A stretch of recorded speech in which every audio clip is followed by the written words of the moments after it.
जी हाँ दोस्तों, नमस्कार, आदाब, सत श्री अकाल। मैं आपका दोस्त ओम प्रकाश उजाला इस समय आपसे वीडियो से मुखातिब हो रहा हूँ। और दोस्तों, इस समय हमारे साथ हैं ज्योति वर्मा जी, आकाशवाणी लखनऊ में प्रेजेंटर हैं और गौशाला चलाती हैं और बहुत सारे काम करती हैं। तो सबसे पहले तो इनसे पूछते हैं, इनकी एजुकेशन क्या है? मेरे एजुकेशन मैंने मास कॉम किया हुआ है और मैंने दूरदर्शन और राष्ट्रीय सहारा में काम किया हुआ है। तो बहुत सारी उपलब्धियां इनके पास हैं। लेकिन दोस्तों, आज ये वीडियो जो बन रही है वो बन रही है धन्वंतरी के प्रोडक्ट के रिजल्ट के बारे में। तो इनसे ही पूछते हैं। इनको मैंने कैटलिस्ट दिया था गाय पर, गाय से बहुत प्रेम करती हैं ये। और तो क्या रिजल्ट रहा उस प्रोडक्ट का? हाँ, तो उजाला मैंने कैटल रिच तुमसे लिया था और मैंने अपनी हीफर के लिए लिया था। ठीक ईफर है, मीन्स? हीफर मीन्स बछड़ी। हाँ। ठीक है, तो जो फीमेल काफ होती है तो उसको हम जब थोड़ी सी वो 6 महीने या मतलब 6 महीने या 1.5 साल के दौरान जो भी होती है, तो उसको हम अगर कैटलिस्ट दिए हमने तो उसके बहुत अच्छे रिजल्ट आए। मतलब मुझे लगा कि अब जैसे उसको होता है ना कि अगर आपने उसकी एक्स्ट्रा इम्प्रूवमेंट के लिए, उसके एक्स्ट्रा बॉडी मास गेन करने के लिए और उसके शरीर को जो है अच्छे से डेवलप करने के लिए, तो कैटलिस्ट बहुत अच्छा काम करता है। और वो बछड़ी मेरी अभी जैसे वो 1 साल की है, तो मैक्सिमम 1.5 से 2 साल की लगती है। यानी कि बहुत अच्छी ग्रोथ है। बहुत अच्छी ग्रोथ है। तो सीधे सीधे मैं यही पूछना चाहूँगा, अभी जैसे मैंने सजेस्ट किया था ज्योति जी को प्रोडक्ट बीजो रिच गेहूँ, जैसे इनकी बुआई होने वाली है, तो बीजो रिच आरपीएस और कैटल रिच फिर से इनकी डिमांड है। तो और किसानों से क्या कहना चाहेंगे? जैसे बहुत सारे लोग होते हैं, एजुकेटेड लोग होते हैं, उनका ये कहना होता है कि भैया हम जानवर पालते हैं लेकिन वही चूनी चोकर दाने में ही हमारे जानवर को बहुत सारी चीज़ें मिल जाती हैं।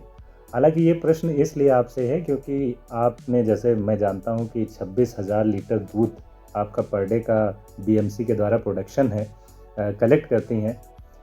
तो आखिर क्या कहना चाहेंगे उन किसानों से? देखो, तुमने मुझे कैटलिस्ट दिया और उसके साथ एक तुमने मुझे अच्छा सा डिकम्पोजर भी दिया था, शायद जी तुम जी बोल जी। रहे हो। हाँ हाँ हाँ। तो उसका भी रिजल्ट बहुत अच्छा है।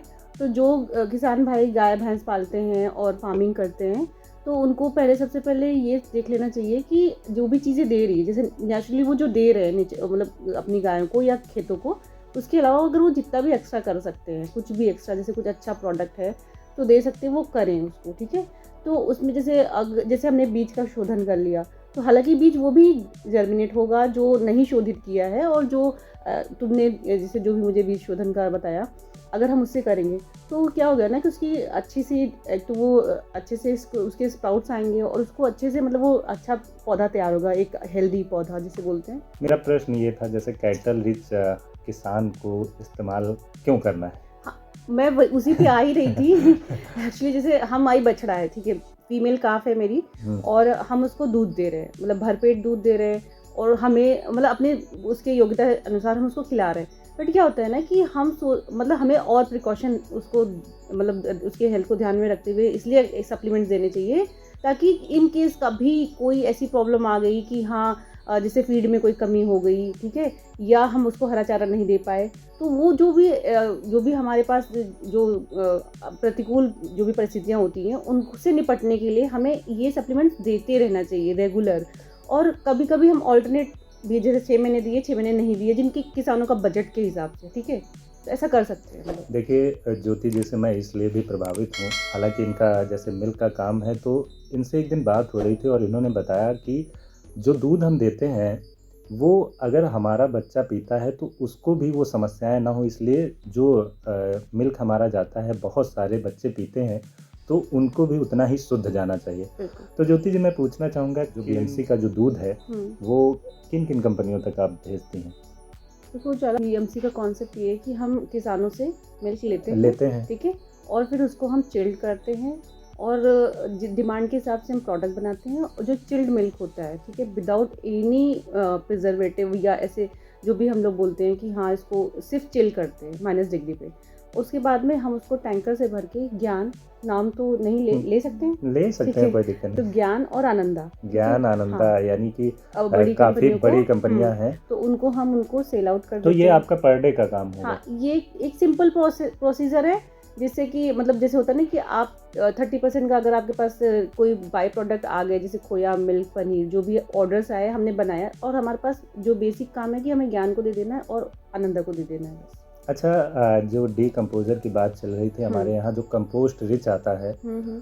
वो भाभा एटॉमिक रिसर्च सेंटर जो अपने इंडिया का बहुत बड़ा अनुसंधान है, उसके साइंटिस्टों ने मिल करके वो प्रोडक्ट बनाया है। आप देखेंगे तो उस पे बार्क का यानी भाभा रिसर्च सेंटर का लोगो भी लगा हुआ है। हम्म। तो उसके क्या रिजल्ट्स आपको महसूस हुए? बहुत अच्छे रिजल्ट थे। मैंने एक बेड पे जिसमें मैं वर्मी कंपोस्ट बनाती हूँ, उसमें विदाउट मतलब वर्म्स डाले, मैंने उसका स्प्रे करवाया और मतलब मुझे 1 वीक में ही उसमें डिफरेंस ये नज़र आने लगी कि वो जो गोबर था वो ब्लैक सा होने लगा। जी। और उसकी जो मतलब वो ऐसा करते हैं ना, उसे ऐसा डिकम्पोज फर्मेंटेशन की तरह वो डिकम्पोज करता है, जो मुझे लिटरली दिखा वो ब्लैकनेस उस गोबर में। और उसमें और अगर हम जैसे सूखी पत्तियों के ढेर पे या अपने जैसे हमने खेत में ऐसे जो जहाँ पे हम चाहते हैं कि यहाँ पे घास ना उगे तो वहाँ भी डाल देते हैं, उसके रिजल्ट अच्छे मिले मुझे। बिल्कुल, बिल्कुल, हम्म। ये बहुत अच्छा रिज़ल्ट है। तो बातें बहुत सारी हैं और बहुत सारा इनके पास अनुभव है। हम्म। तो ज्योति जी से फिर मिलेंगे, बहुत सारी बातें करेंगे, बहुत सारे रिज़ल्ट अभी बीजो रिच के भी लेने हैं। तो बहुत-बहुत धन्यवाद आपका, आपने अपनी महत्वपूर्ण समय देकर के जानकारियाँ दी। धन्यवाद। धन्यवाद।